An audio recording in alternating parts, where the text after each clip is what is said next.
अस्सलाम वालेकुम व्यूवर्स, जैसा कि पिछली वीडियो में मैंने वेब डेवलपमेंट का कोर्स स्टार्ट कर दिया था, तो चलिए वीडियो शुरू करते हैं। सबसे पहले आपने विजुअल स्टूडियो कोड ओपन कर लेना है। आप कोई भी कंपाइलर इस्तेमाल कर सकते हैं, लेकिन मैं आपको रिकमेंड करूंगा कि ये इस्तेमाल करें।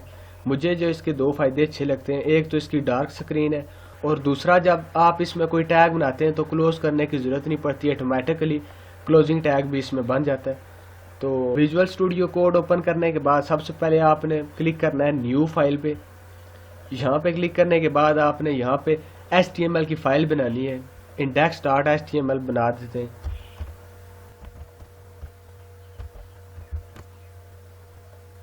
एक बात आपको बताता चलूँ कि नाम जो भी आप देना चाहे दे सकते हैं, लेकिन उसके आगे .html लाजमी लिखेंगे। इसी वजह से कंपाइलर को पता चलेगा कि ये HTML की फाइल है। तो सबसे पहले आपने यहाँ पे इंटर करना है डॉक टाइप HTML। तो ये देखें, ये खुद ब खुद लिखा आ गया। ये इंटर प्रेस करेंगे, ये लिखा आ जाएगा। अब मैं आपको बताता हूँ कि डॉक टाइप HTML को क्यों यूज़ करते हैं। जब भी आप कोई भी वेबसाइट बनाएंगे ना, तो उसमें सबसे पहले काम आपने डॉक टाइप HTML करना है। इसकी मैं आपको एग्जांपल दे देता हूँ एक। तो ये देख लें, मैंने गूगल की वेबसाइट ओपन कर ली है। तो अब मैं आपको बताता हूँ, यहाँ पे आपने राइट क्लिक करना है। राइट क्लिक करने के बाद इंस्पेक्ट पे आपने चले जाना है। इंस्पेक्ट पे जाके क्लिक करना है। क्लिक करने के बाद कुछ ऐसा इंटरफेस आपके सामने शो होगा। तो ये इसको ऊपर करें तो सबसे पहले ये आप देख सकते हैं कि ये लिखा हुआ है डॉक टाइप डॉट HTML। तो ये सामने लिखा हुआ है कि डॉक टाइप HTML, ये आप देख सकते हैं। ये फर्स्ट पे इन्होंने लिखा हुआ है डॉक टाइप HTML। इसी तरह अगर आप कोई भी वेबसाइट बनाते हैं ना, तो डॉक टाइप HTML लाजमी इस्तेमाल करना चाहिए। तो अब आपको समझ आ गया होगा कि डॉक टाइप HTML को हम क्यों यूज़ करते हैं। तो इसके बाद हमने हेड टैग लगाना है। अब इसके बाद हमने एक और टैग इस्तेमाल करना है, HTML का टैग। ये इंटर प्रेस करें, ये क्लोज करने की ज़रूरत नहीं पड़ी, ये ऑटोमेटिकली लिखा आ गया। इसीलिए मैं आपको रिकमेंड करता हूँ कि विजुअल स्टूडियो कोड आप वेबसाइट बनाने के लिए इस्तेमाल करें, इससे आपका टाइम बच जाएगा। अब HTML टैग के अंदर आपको एक और टैग लगाना है, हेड टैग। तो वो हम लगा देते हैं। ये हमने हेड टैग लगा दिया।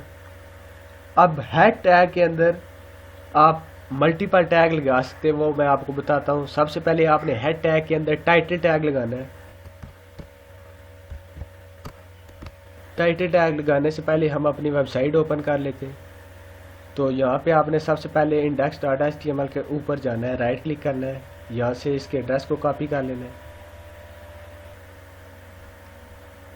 उसके बाद आपने गूगल क्रोम को ओपन करना है। उसके बाद यहाँ पे जो आपने कॉपी किया था वो पेस्ट कर देना है।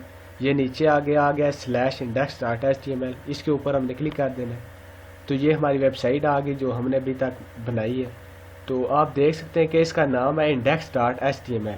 ये जो इसका नाम है index.html, इसको हम चेंज करना चाहें तो इसके लिए हम टाइटल टैग इस्तेमाल करते हैं। तो अब हम इसका टाइटल दे देते हैं।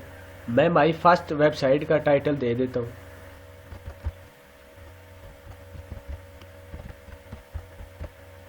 एक और बात मैं आपको बता दूं, अगर आप वेब डेवलपर बनना चाहते हैं या वेब डेवलपमेंट कर रहे हैं, तो एक और एक्सटेंशन विजुअल स्टूडियो कोड में आपने ऐड कर लेनी है।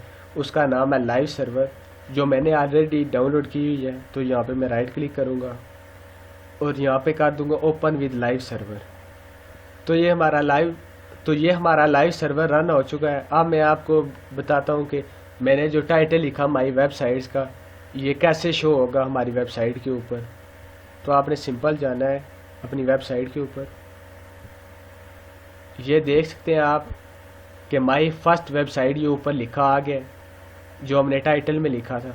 अगर आप लाइव सर्वर को रन करते हैं तो ये आप देख सकते हैं कि मुझे इसके ऊपर क्लिक करने की ज़रूरत नहीं पड़ी, ऑलरेडी लिखा आ गया माई फर्स्ट वेबसाइट। ये तो हो गया हमारा टाइटल टैग। अब इसके बाद मैं आपको मेटा टैग के बारे में बताता हूँ। तो मेटा टैग किस तरह इस्तेमाल करना है। सबसे पहले आपने यहाँ पे लिखना है मेटा लिखने के बाद आपने लैंग्वेज सेलेक्ट करनी है। लैंग्वेज के लिए आप क्या करेंगे, LANG लिखेंगे और यहाँ पे आप कोई भी लैंग्वेज आप सेलेक्ट कर सकते हैं। EN में लिखूँगा तो इंग्लिश लैंग्वेज सेलेक्ट हो जाएगी। उसके बाद मैं ये टैग क्लोज कर दूँगा। नेक्स्ट लाइन पे मैं एक और मेटा टैग लगाता हूँ। मेटा लगाने के बाद अब मैं आपको बताता हूँ, आप नेम लिख दें यहाँ पे। नेम का टैग लगा दिया। यहाँ पे आप टैग लाइन लिख दें। उसके बाद आपने यहाँ पे लिखना है कंटेंट। कंटेंट लिखने के बाद यहाँ पे मैं लिख देता हूँ बेस्ट यूज कार। ये मैं आपको सिर्फ समझाने के लिए लिख रहा हूँ। अब मैं एक और मेटा टैग लगा देता हूँ। फिर मैं लिखता हूँ नेम। यहाँ पे मैं लिख देता हूँ ऑथर। ऑथर लिखने के बाद फिर यहाँ पे कंटेंट, और इसके अंदर भी मैं लिख देता हूँ बेस्ट यूज कार। ये लिखने के बाद अब मैं इसको क्लोज कर देता हूँ।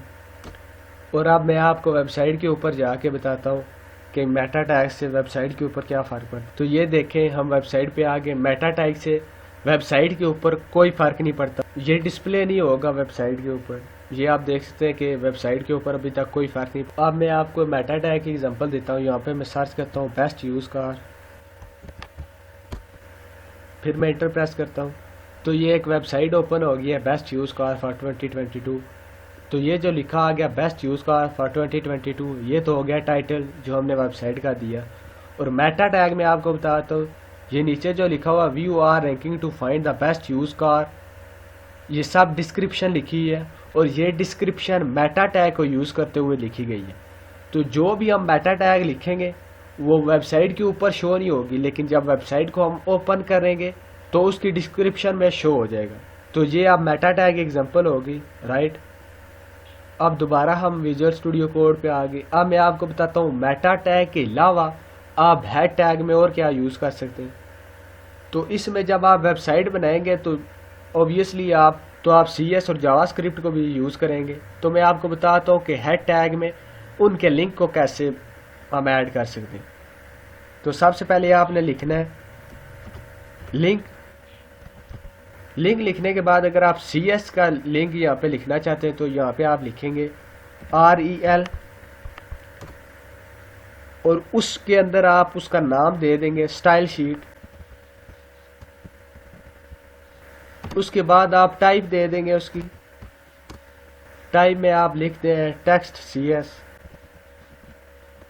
इसके आगे आपने लिखना है HREF यानी हाइपर रेफरेंस, और इसमें आपने उसका नाम दे देना है। हमने स्टाइल का नाम दिया .CSS और ये टैग क्लोज कर दिया। तो इससे क्या होगा कि अब CSS भी इसके साथ कनेक्ट हो गया है। इसके बाद हम जावास्क्रिप्ट को भी ऐड करेंगे। तो उसके लिए आपने लिखना है स्क्रिप्ट लिखने के बाद आपने लिख देना है आगे SRC यानी सोर्स, और उसमें आपने लिख देना है script.js जो उसका नाम होगा। .js लाजमी लिखेंगे, और इसके बाद ये आप क्लोज करेंगे तो स्क्रिप्ट का टैग भी क्लोज हो गया।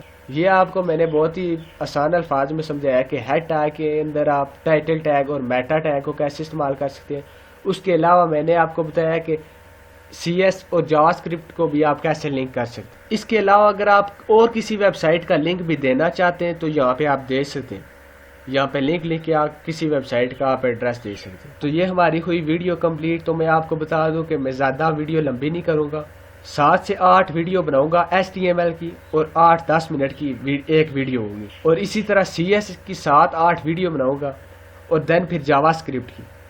1 मंथ के अंदर आप इस काबिल हो जाएंगे कि आप वेबसाइट खुद बना सकते। तो एक वीडियो आपके लिए कीमती है, एक वीडियो को भी आपने मिस नहीं। सबसे पहले हम बॉडी टैग लगाते हैं। ये बॉडी टैग लगाया, और अब इसके अंदर हम कुछ टेक्स्ट लिखते हैं। टेक्स्ट के लिए हम पैराग्राफ टैग इस्तेमाल करते हैं यानी P टैग। तो हम P टैग लगाएंगे सबसे पहले। तो P टैग लगाने के बाद हम इसके अंदर जो भी लिखेंगे वो एज इट इज़ प्रिंट हो जाएगा। तो मैं यहाँ पे कुछ भी लिख देता हूँ। मैं लिख देता हूँ click here to visit bing.com लिख देता हूँ। ये मैंने इसलिए लिखा क्योंकि आगे मैं आपको बताता हूँ इसके बाद कि आप इसमें लिंक कैसे ऐड कर सकते हैं। तो P पैराग्राफ लिखने के बाद आपने जो नेक्स्ट टैग लगाना है वो है, इसके बाद आपने A टैग लगाना है, A लिखना है। उसके आगे आपने href लिखने के बाद इसमें आप किसी भी वेबसाइट का लिंक दे सकते हैं। मैं दे देता हूँ www.bing.com। ये देने के बाद मैं आगे टारगेट लिख देता हूँ। टारगेट का टैग लगाने के बाद इसमें ब्लैंक दे देता हूँ मैं तो, और यहाँ पे मैं लिख देता हूँ ब्लैंक। लिखने के बाद टैग क्लोज किया और यहाँ पे मैं लिख देता हूँ क्लिक मी। ये मैंने लिख दिया तो मैं कंट्रोल एस से सेव करता हूँ और अब मैं जाता हूँ अपनी वेबसाइट के ऊपर। तो ये आप देख सकते हैं यहाँ पे लिखा आ गया click here to visit bing.com। इसके बाद में क्लिक मी लिखा हुआ यहाँ पे क्लिक करेंगे। ये भी मैंने लिंक सही से नहीं दिया वेबसाइट का, आप सही से लिंक देंगे तो दूसरी वेबसाइट पे चला जाएगा, वो भी मैं आपको बताता हूँ। अब मैं क्या करता हूँ, अब मैं इसे कमेंट कर देता हूँ। कमेंट करने के लिए सबसे पहले आपने सिलेक्ट करना है। सिलेक्ट करने के बाद आपने कंट्रोल और स्लैश प्रेस करनी है। स्लैश प्रेस करेंगे तो ये कमेंट डाउन हो जाएगा। इसके अलावा अगर आप कमेंट डाउन करना चाहते हैं कोई भी टेक्स्ट, जैसे मैं लिख रहा हूँ माय नेम, मैंने लिख दिया। अब इसको मैं कमेंट डाउन कर रहा हूँ मैनुअली, तो क्या करूँगा, सबसे पहले ब्रैकेट लगाने के बाद मैं एक्सक्लेमेटरी मार्क्स लगाऊंगा। इसके बाद माइनस के बटन को प्रेस करूँगा 2 टाइम। फिर यहाँ पे इसी तरह माइनस के बटन को 2 टाइम प्रेस करने के बाद ब्रैकेट क्लोज कर दी, तो ये कमेंट हो जाएगा। ये मैनुअली कमेंट है। और वो अगर दूसरी तरह अगर आप सिलेक्ट करके कंट्रोल स्लैश दबाएंगे तो वो कमेंट डाउन हो जाएगा। इसके बाद मैं आपको पैराग्राफ टैग का बताता हूँ। तो पैराग्राफ के लिए मैंने आपको बताया था सबसे पहले पी टैग लगाना है। यहाँ पे आप कुछ भी लिख सकते हैं। इंटर नेम मैंने लिख दिया, तो ये पैराग्राफ टैग हो गया। अब मैं कंट्रोल एस से सेव करता हूँ और हम अपनी वेबसाइट पे आए तो आप देख सकते हैं यहाँ पे सिर्फ इंटर नेम प्रिंट हो गया। इसके अलावा जो पिछला था वो मैंने कमेंट डाउन कर लिया था, वो नहीं प्रिंट हुआ।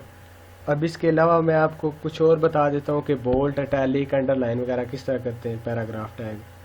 तो फिर मैंने लगाया पी का टैग और यहाँ पे मैंने लिख दिया माय नेम इज़ अली।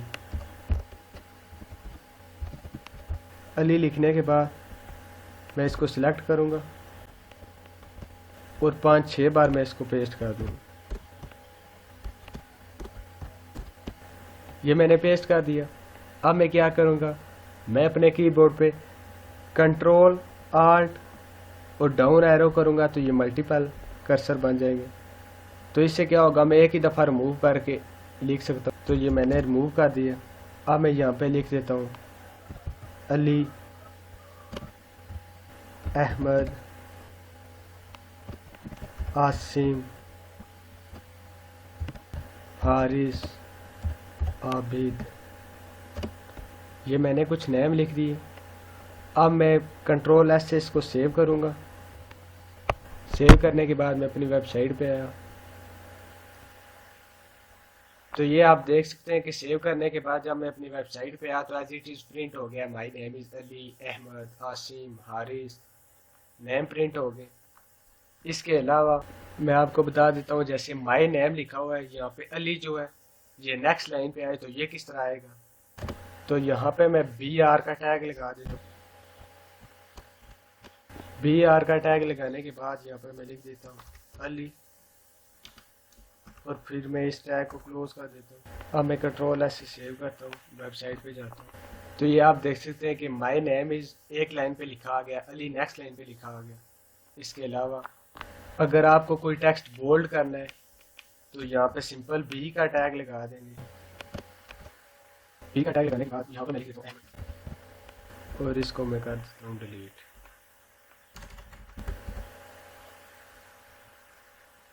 फिर मैं कंट्रोल एस से सेव करूँगा, वेबसाइट पे जाऊँगा तो ये आप देख सकते हैं कि अहमद जो है ये बोल्ड हो गए। अगर आपने किसी भी टेक्स्ट को अंडरलाइन करना है तो U का टैग लगा सकते हैं आप। ये टैग लगाने के बाद यहाँ पे आप आसिम लिखें। ये लिखने के बाद जैसे ही आप इसको कंट्रोल एस से सेव करेंगे, अपनी वेबसाइट पे जाएंगे और उससे करेंगे रिफ्रेश तो ये आसम अंडरलाइन होगा। इसके अलावा अगर आप किसी भी टेक्स्ट को इटैलिक बनाना चाहते हैं तो उसके लिए I का टैग लगा सकते हैं।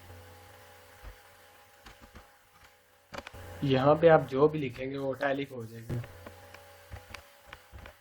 कंट्रोल एस से किया, सेव ये अपनी वेबसाइट को। तो ये आप देख सकते हैं कि हारिस इटैलिक लिखा आ गया। ये इसका फ़ॉन्ट चेंज हो गया, ये इटैलिक में लिखा आ गया। इसके अलावा मैं एक और टैग जो ज़रूरी समझता हूँ आपके लिए, वो मैं आपको समझा देता हूँ कि आपने सबसे पहले लगाना है पी का टैग। तो यहाँ पे आप लिख दें आर एस लिखने के बाद एल का टैग लगाया और यहाँ पे मैंने लिख दी एंड देन यहाँ पे मैं लिख देता हूँ 500। कंट्रोल ऐसे किया, सेव अपनी ये वेबसाइट के ऊपर। तो ये आप देख सकते हैं कि ये एज इट इज़ प्रिंट हो गया। ये आपने देखा होगा जब आप कोई भी चीज़ बाय करना चाहते हैं तो उसकी प्राइस जब कम हो जाती है तो इस तरह डाल के कुछ इस तरह लिखा जाता है। और ये आपको टेक्स्ट समझ आ गया होगा। अब मैं इसको कर देता हूँ कमेंट डाउन और इसके बाद हम हेडिंग की तरफ जाते हैं। ये कमेंट हो गया।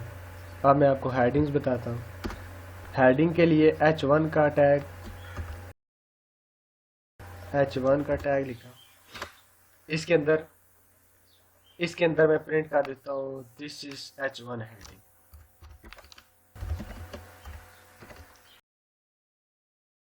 ये लिखने के बाद अब मैं इसको कॉपी कर लेता हूँ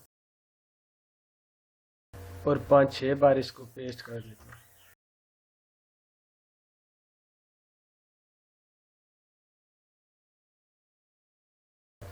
ये मैंने इसको पेस्ट करा लिया।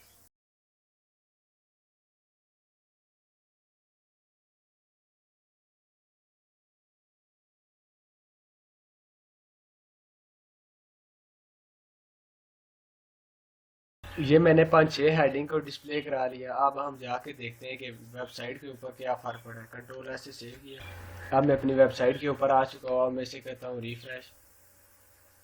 तो रिफ्रेश करने के बाद आप देख सकते हैं कि ये 6 हेडिंग प्रिंट होगी। जो फर्स्ट नंबर पे हेडिंग है दिस इज H1 हेडिंग, उसका फॉन्ट साइज बड़ा है। ये जो फर्स्ट नंबर पे लिखा हुआ है दिस इज H1 हेडिंग, इसका फॉन्ट साइज बड़ा है। उसके बाद इससे नंबर 2 जो लिखा हुआ है दिस इज H2 हेडिंग, इसका फॉन्ट उससे थोड़ा छोटा हो गया।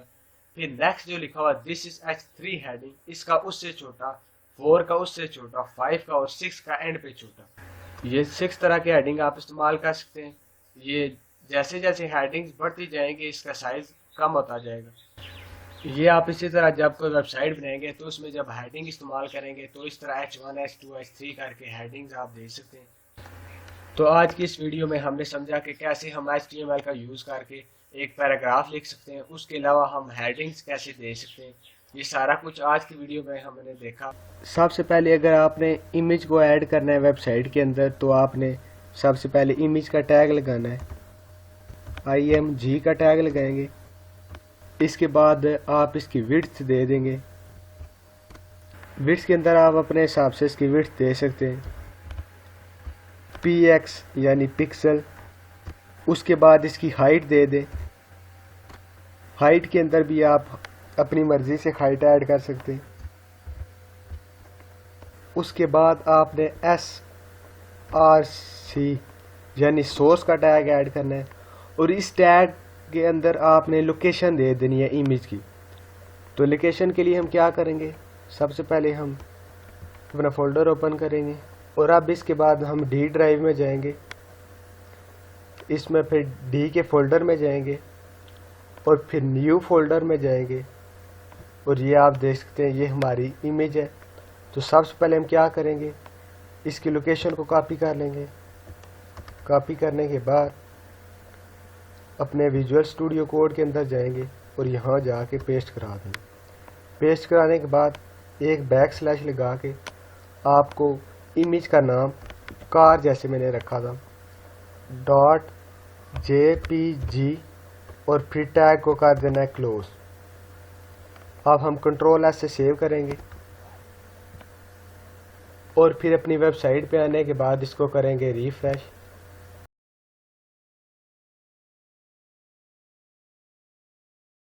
तो रिफ्रेश करने के बाद आप देख सकते हैं ये हमारी इमेज ऐड हो गई है।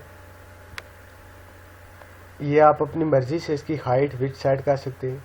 हम इसकी हाइट को थोड़ा कम कर देते हैं।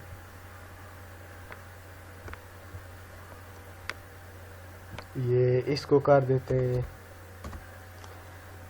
500 पिक्सल और विड्थ को बढ़ा देते हैं, इसको कर देते हैं 700 पिक्सल। कंट्रोल ऐसे किया सेव, गए अपने वेबसाइट पे और इसे किया रिफ्रेश। तो ये आप देख सकते हैं कि ये इमेज का साइज़ चेंज हो गया, इसकी हाइट विड्थ चेंज हो गई है। आप अपनी मर्ज़ी से इसकी हाइट विड्थ चेंज कर सकते हैं। इसके साथ मैं आपको एक और बात बता दूं, अगर आप ये इतनी सारी लोकेशन ऐड नहीं करना चाहते, सिंपल आप car.jpg लिखना चाहते हैं, तो उसके लिए आपको क्या करना पड़ेगा, आपको सिंपल जाना है वेबसाइट के ऊपर। यहाँ से इन तीनों को हम कॉपी कर लेते हैं। कॉपी करने के बाद मैं अपने फ़ोल्डर के अंदर चला जाता हूँ, HTML के फ़ोल्डर के अंदर।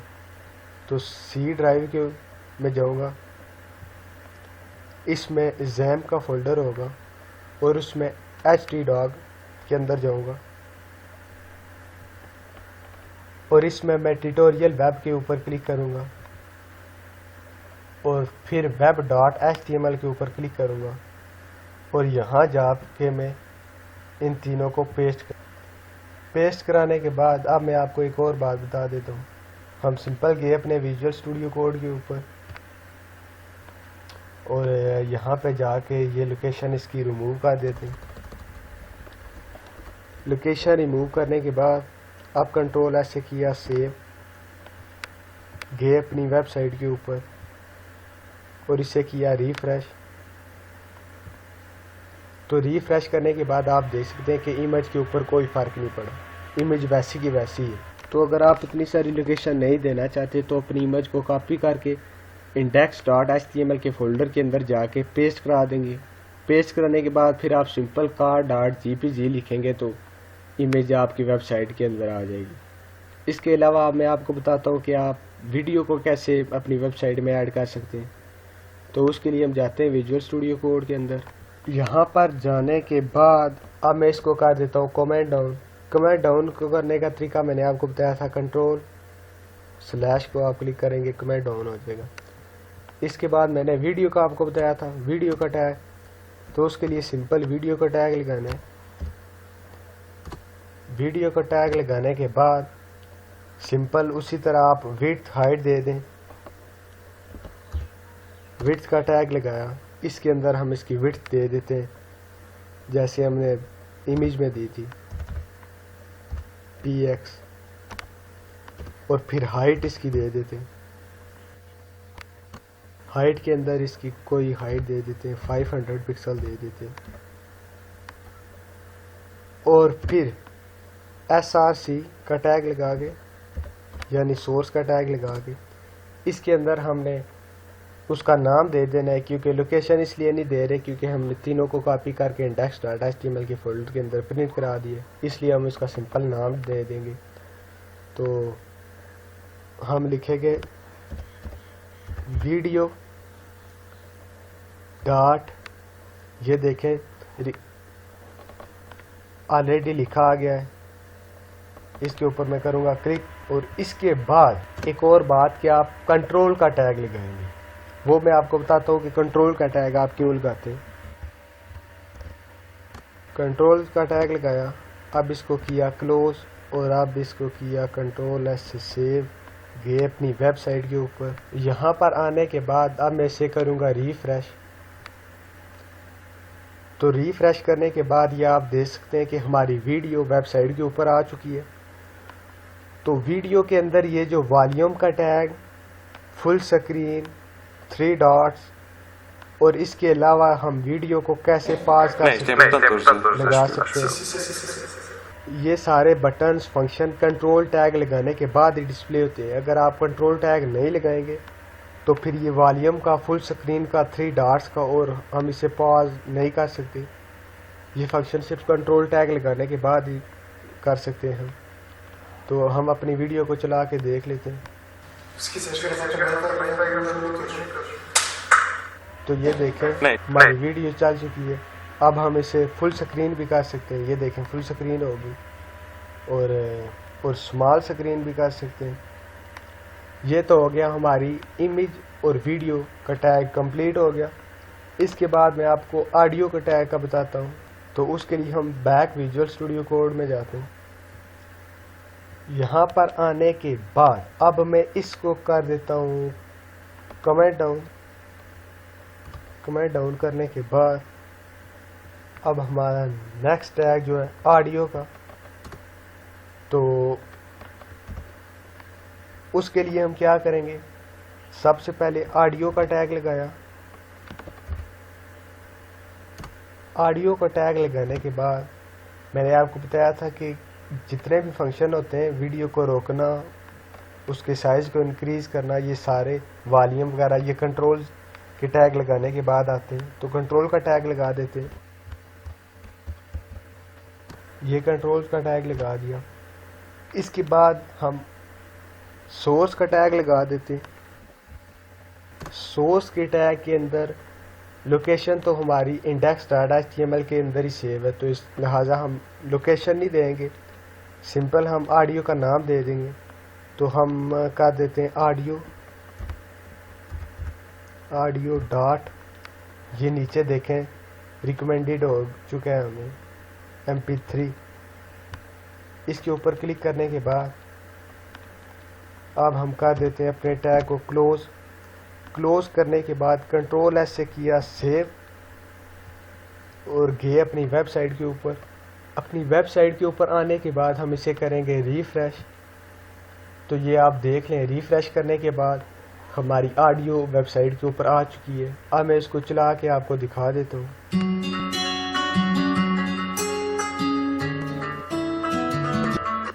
ये देखें हमारी ऑडियो आ चुकी है। अब इसे आप आगे पीछे कर सकते हैं।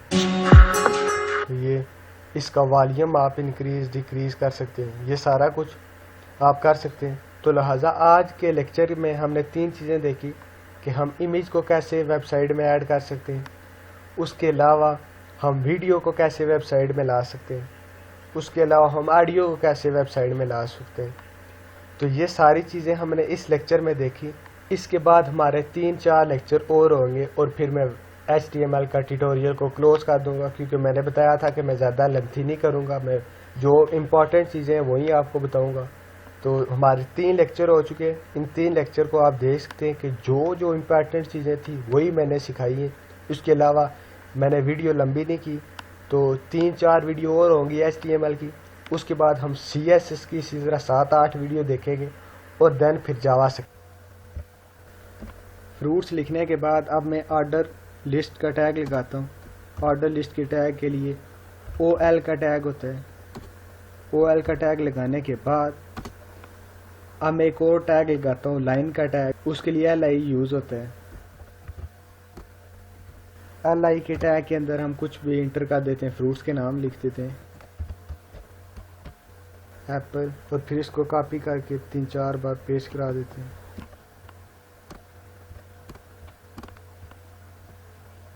तो यहाँ पे मैं चेंज करके इसका नाम बनाना कर देता हूँ।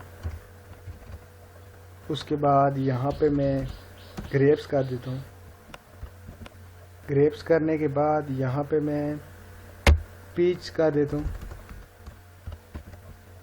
पीच। ये 3-4 फ्रूट्स के नेम हो गए। अब मैं इसे करता हूँ कंट्रोल S से सेव करने के बाद मैं जाता हूँ अपनी वेबसाइट के ऊपर और अब मैं इसे कर देता हूँ रिफ्रेश। तो रिफ्रेश करने के बाद आप ये देख सकते हैं कि ऊपर हेडिंग आ गई फ्रूट्स की, नीचे फ्रूट्स एप्पल, बनाना, ग्रेप्स, पीच, ये 3-4 फ्रूट्स हो गए। तो ये आप देख सकते हैं कि ये नंबर लिस्ट में लिखे हो 1 2 3 4। इसके बाद मैं इसमें कुछ चेंजेस करता हूँ। यहाँ पे मैं स्पेस दे के ऑर्डर लिस्ट के अंदर स्टाइल के टैग लगाने के बाद इसके अंदर मैं कर देता हूँ लिस्ट स्टाइल का टैग लगा देते हैं। और यहाँ पर मैं कर देता हूँ, यहाँ पे मैं लोअर अल्फ़ाबेट लिख देता हूँ, लोअर अल्फ़ा लिख दिया। अब मैं इसको कर देता हूँ सेव।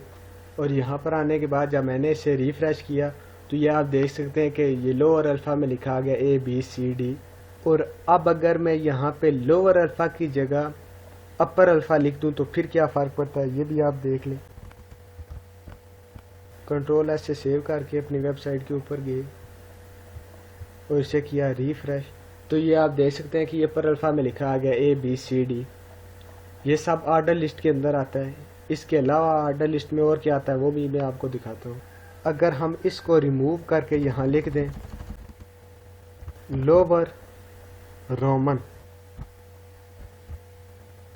लोअर रोमन लिखने के बाद कंट्रोल ऐसे किया सेव, गए अपनी वेबसाइट के ऊपर और यहाँ पर आने के बाद हमने किया इसे रिफ्रेश करने के बाद ये आप देख सकते हैं कि ये लोअर रोमन में लिखा आ गया है।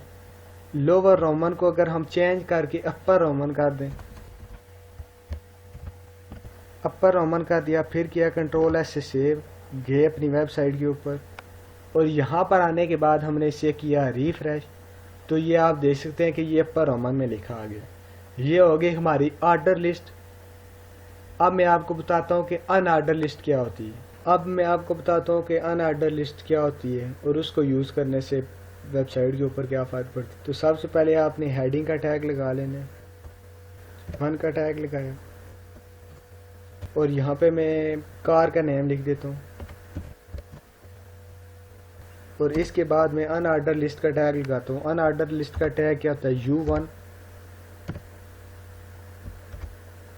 और अब मैं क्या करता हूँ, अनऑर्डर लिस्ट के लिए इसी तरह कॉपी कर लेता हूँ ऊपर से टेक्स्ट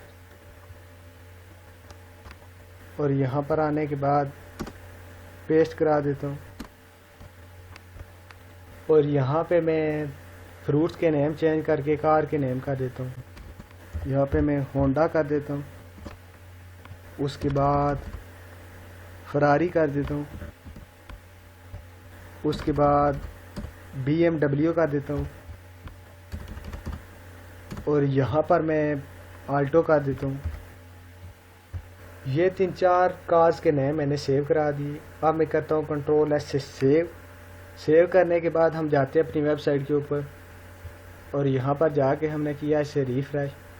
तो ये आप देख सकते हैं कि होंडा, फरारी, BMW, आल्टो ये कुछ कार्स के नेम आ चुके हैं। ये मैं आपको जूम करके दिखा देता हूँ। ये कुछ कार्स के नेम आ गए और ये देख सकते हैं आप सर्कल फिल हुए हैं। ये अनऑर्डर लिस्ट है और यहाँ पर मैं स्पेस देने के बाद स्टाइल का टैग लगा के इसके अंदर लिस्ट स्टाइल का टैग लगाया और इसके अंदर मैं सर्कल का अगर टैग लगा दूँ, कंट्रोल ऐसे करूँ सेव और यहाँ पर आने के बाद मैं इसे करूँ रिफ्रेश। तो ये आप देख सकते हैं कि ये सर्कल बन गए। पहले फिल हुए सर्कल थे, अब सिंबल सर्कल बन गए। इसके अलावा मैं आपको 1-2 चीज़ें और दिखाता हूँ अनऑर्डर लिस्ट में। यहाँ पर हम सर्कल को रिमूव करके यहाँ पे स्क्वायर लिख दूँ।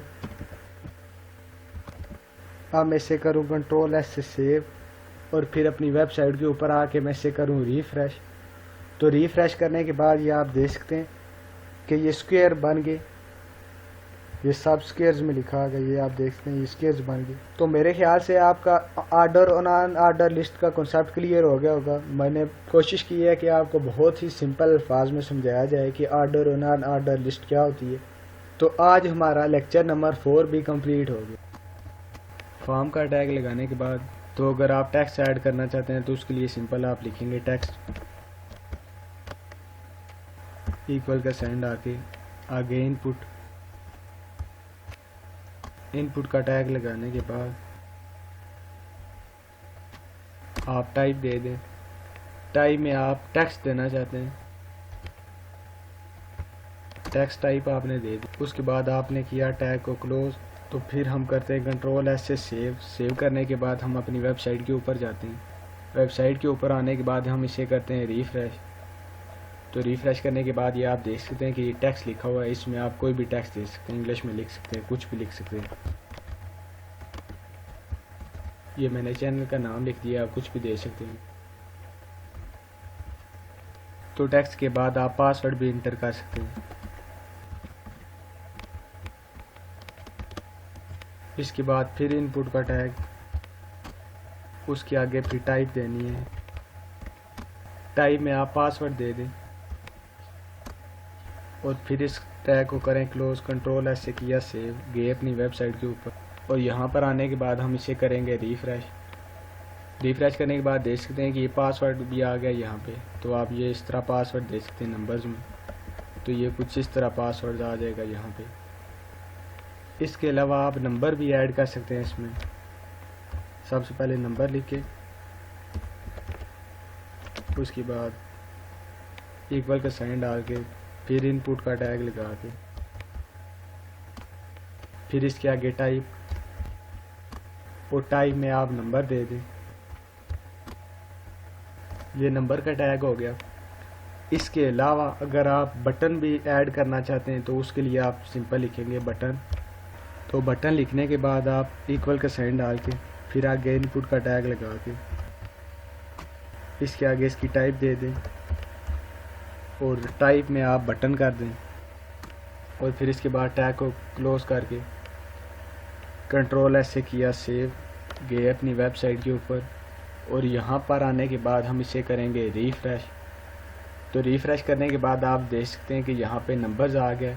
ये आप देख सकते हैं नंबर्स -1 प्लस, यहाँ पे आप कोई भी नंबर अपनी मर्ज़ी से भी ऐड कर सकते हैं। इसके अलावा बटन्स, ये आप देख सकते हैं, ये बटन का टैग जो हो गया, ये इस तरह के बटन्स बने हुए होते हैं वेबसाइट के ऊपर। तो ये बटन भी हो गया। तो इसके बाद मैं चेक बॉक्स को भी ऐड करता हूँ क्योंकि वेबसाइट के ऊपर वो भी होता है। तो उसके लिए सिंपल लिखना है चेक बॉक्स,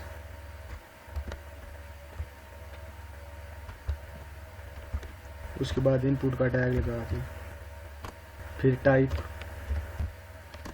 और टाइप में आप चेक बॉक्स दे दें, फिर इसको क्लोज करके कंट्रोल एस से किया सेव, गए अपनी वेबसाइट के ऊपर। और यहाँ पर आने के बाद हम इसे करेंगे रिफ्रेश। तो ये आप देख सकते हैं कि ये चेक बॉक्स भी ऐड हो गया है। बहुत सारी वेबसाइट में चेक बॉक्स भी इस्तेमाल होता है। इसके अलावा रेडियो भी आपने देखा होगा, वो भी मैं आपको बता देता हूँ। रेडियो, उसके बाद फिर इनपुट का टैग और टाइप लाजमी यूज़ करना है। इसके बाद फिर टाइप का टैग लगा के यहाँ पर रेडियो कर दें, और कंट्रोल एस से सेव करके अपनी वेबसाइट के ऊपर जाएं। यहाँ पर आने के बाद इसे करें रिफ्रेश। तो ये आप देख सकते हैं कि ये रेडियो लिखा आ गया। ये मल्टीपल वेबसाइट में इस्तेमाल होता है। इसके अलावा आप रेंज भी ऐड कर सकते हैं, और फिर इनपुट, फिर टाइप का टैग लगा के, और यहाँ पे आप देख सकते हैं रेंज के बाद टैग को करके कंट्रोल ऐसे किया सेव, अपनी वेबसाइट के ऊपर जाके इससे किया रिफ्रेश। तो ये आप देख सकते हैं कि ये रेंज आ गई। इसको आप इंक्रीज़ और डिक्रीज़ कर सकते हैं ये रेंज को। तो आपको रेंज का टैग भी समझ आ गया होगा। रेंज के अलावा जो मोस्ट इम्पॉर्टेंट टैग है जो कि हर वेबसाइट में इस्तेमाल होता है वो है सर्च का टैग। फिर इनपुट का टैग लगा के यहाँ पे टाइप का टैग लगाया, और यहाँ पे हम दे देते हैं सर्च। फिर टैग कंट्रोल करके कंट्रोल ऐसे किया, अपनी वेबसाइट के ऊपर आके यहाँ पे हमने किया रिफ्रेश। तो ये आप देख सकते हैं कि सर्च का ऑप्शन आ गया। यहाँ पे आप कुछ भी सर्च कर सकते हैं। ये देख लें, आप सर्च कर सकते हैं। यहाँ पे सर्च का टैग भी आ गया। इसके अलावा आप यहाँ पे अगर कैलेंडर ऐड करना चाहते हैं तो उसके लिए भी आप कर सकते हैं, वो भी ऐड कर सकते हैं। उसके लिए फिर इनपुट का टैग लगा के, और फिर टाइप में हम दे देते हैं वीक लिखेंगे तो कैलेंडर आ जाएगा। और इस टैग को क्लोज करके फिर हम जाते हैं अपनी वेबसाइट के ऊपर, और यहाँ पर आने के बाद हम इसे करते हैं रिफ्रेश। तो रिफ्रेश करने के बाद आप देख सकते हैं ये कैलेंडर इसमें ऐड हो गया, ये वीक, ये सारे। यहाँ पे आप डेट सेट कर सकते हैं, सितंबर का महीना हो गया। उसके बाद ये सारा कुछ यहाँ से आप ऐड कर सकते हैं। ये आप देखें 2022 कैलेंडर भी ऐड हो गया। इसके अलावा अगर आप टाइम ऐड करना चाहते हैं तो उसके लिए भी सिंपल लिखेंगे टाइम के बाद इनपुट का टैग लगाएंगे, फिर टाइप का टैग लगाया, और यहाँ पे हम सिंपल लिख देंगे टाइम, और फिर क्लोज करके टैग सेव करके अपनी वेबसाइट के ऊपर जाके हम इसे करते हैं रिफ्रेश। तो रिफ्रेश करने के बाद आप देख सकते हैं कि टाइम भी आ गया। यहाँ से आप टाइम भी सेट कर सकते हैं अपनी मर्ज़ी के हिसाब से। ये आप टाइम यहाँ से सेट कर सकते हैं। तो फॉर्म के टैग में जो मोस्ट इम्पॉर्टेंट टैग थे वो मैंने आपको बता दिए। इसके अलावा 1-2 टैग और मैं आपको बता देता हूँ। अगर आप यहाँ पे जाके लिखें इनपुट का टैग सिंपल लगा के, फिर टाइप, और टाइप में यहाँ आप टेक्स्ट कर दें, और टेक्स्ट करने के बाद यहाँ पे आप स्पेल चेक लगा सकते। ये स्पेल चेक का टैग ऐड हो गया और यहाँ पे आप लगा के इसे करें क्लोज करने के बाद कंट्रोल ऐसे करें सेव, और अपनी वेबसाइट के ऊपर आके हम इसे करते हैं रिफ्रेश।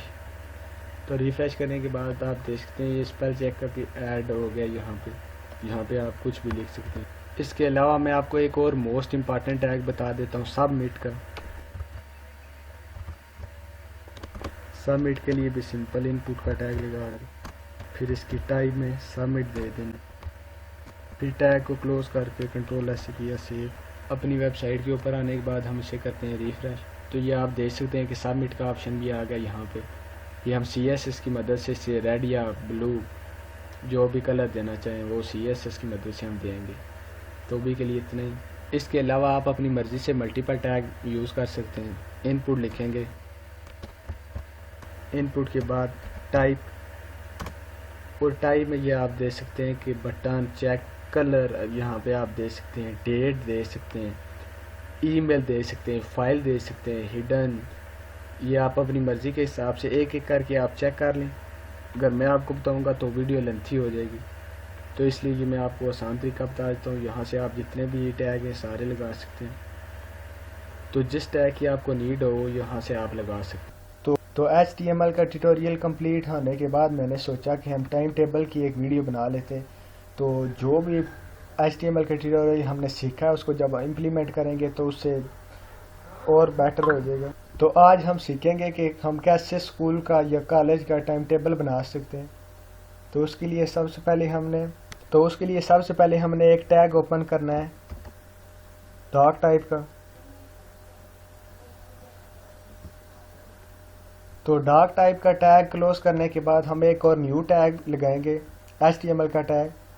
तो उसके लिए सिंपल आपने HTML लिखना है, HTML का टैग लगा के इसको क्लोज करना है। तो HTML का टैग लगाने के बाद हम एक और टैग लगाएंगे हेड का टैग।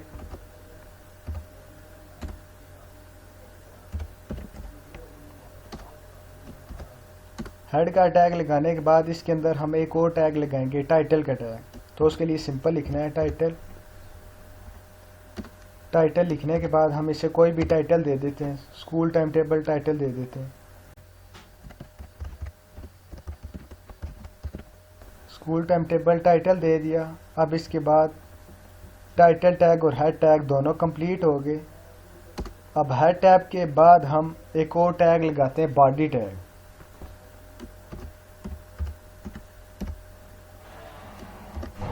बॉडी टैग में हम सबसे पहले हेडिंग दे देते हैं स्कूल टाइम टेबल की।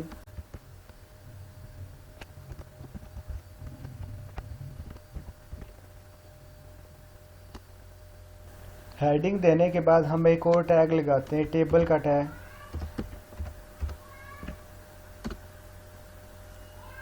टेबल का टैग लगा के अब हमने इसको क्लोज कर दिया। और अब इसके अंदर हम एक और टैग लगाएंगे TR का टैग, यानी टेबल रो।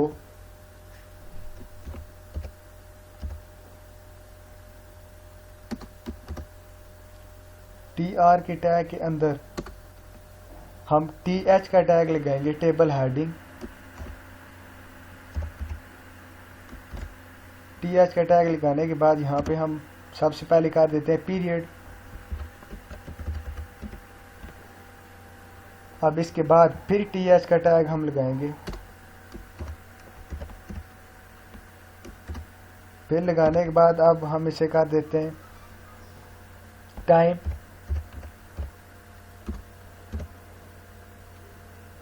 टाइम के बाद ये दो TH टैग कंप्लीट हो गए। अब मैं इसे कॉपी करके दो बार पेस्ट करा देता हूँ।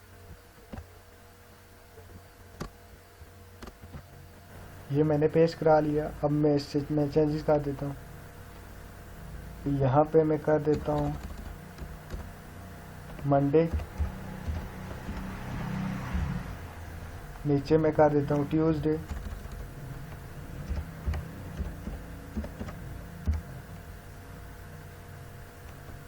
और यहाँ पे मैं कर देता हूँ वेडनेसडे।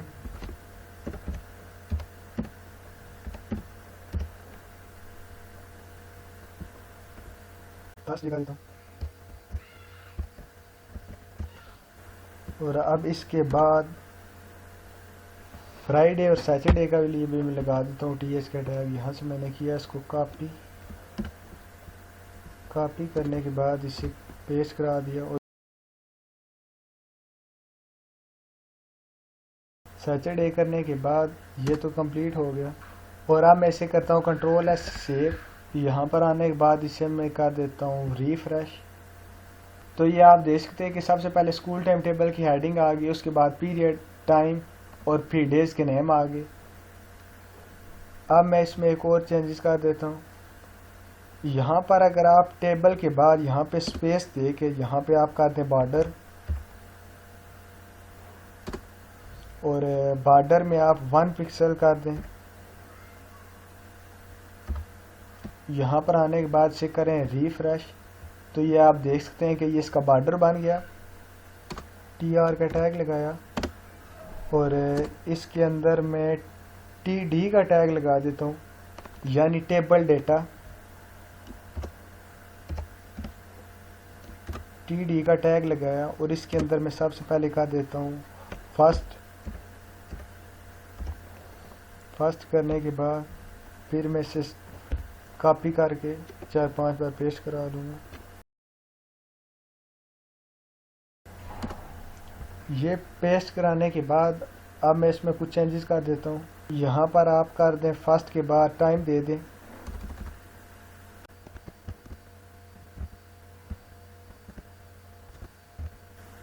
टाइम के बाद आगे हम यहाँ पे केमिस्ट्री कर देते हैं।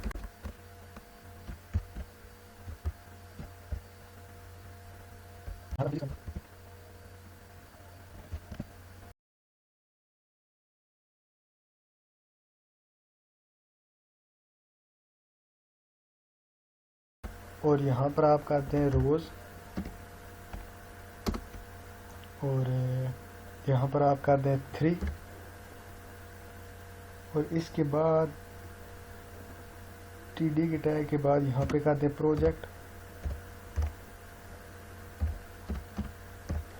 प्रोजेक्ट करने के बाद हम इसे करते हैं Ctrl+S से सेव। और अब हम TR टैग के बाद एक और TR टैग लगा देते हैं।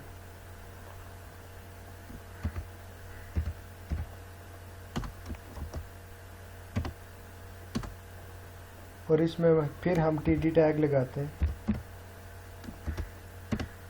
और यहाँ पर हम कर देते हैं सेकंड, और फिर हम इसे कर लेते हैं कॉपी।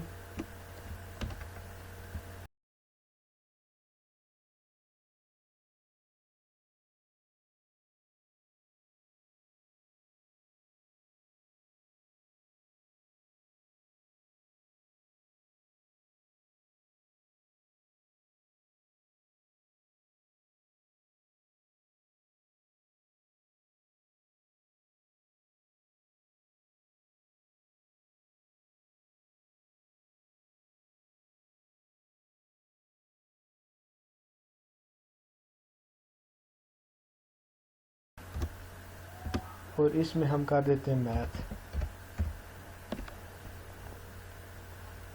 तो रिफ्रेश करने के बाद आप देख सकते हैं कि यहाँ पे सेकंड रो बन गई। और इसके बाद हम इस सारे को कर लेते हैं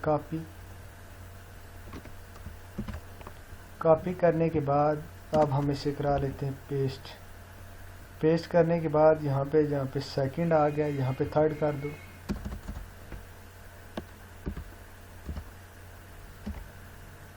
यहाँ पर हम कर देते हैं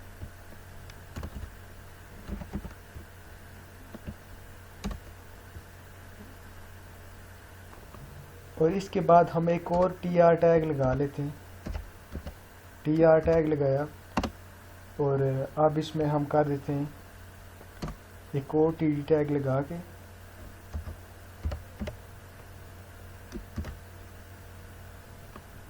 और यहाँ पे हम करके यहाँ पे हम कर देते हैं 8 करने के बाद यहाँ पे हम कर देते हैं लंच ब्रेक।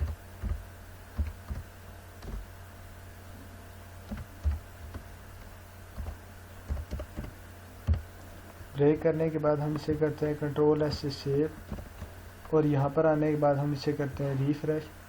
तो ये आप देख सकते हैं कि लंच ब्रेक की जो रो है ये भी ऐड हो चुकी है। और इसके बाद हम क्या करते हैं, यहाँ पे आने के बाद हम इस सारे को कर लेते हैं कॉपी, पेस्ट करने के बाद यहाँ पे हम कर देते हैं 401 कर देते हैं।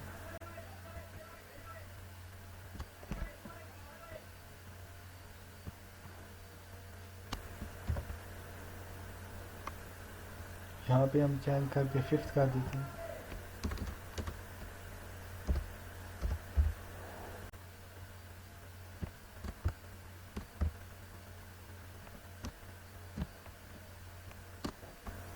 टीडी टैग लगाया और इसमें हम कर देते हैं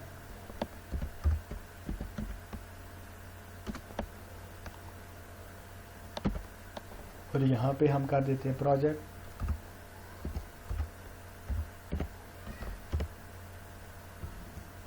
अब हम इसे करते हैं कंट्रोल एस से सेव, और यहाँ पर आने के बाद हम इसे कर देते हैं रिफ्रेश। तो ये आप देख सकते हैं कि एक और प्रोजेक्ट ऐड हो गया। ये हमारा आइटम टेबल बन चुका है। इसके अलावा अगर आप टेबल की विड्थ चेंज करना चाहते हैं तो उसके लिए आप सिंपल लिखेंगे विड्थ लिखने के बाद यहाँ पे आप 50% दे दें इसको। 50% देने के बाद यहाँ पे आप सेल पेंडिंग अगर देना चाहते हैं तो वो भी आप दे सकते हैं।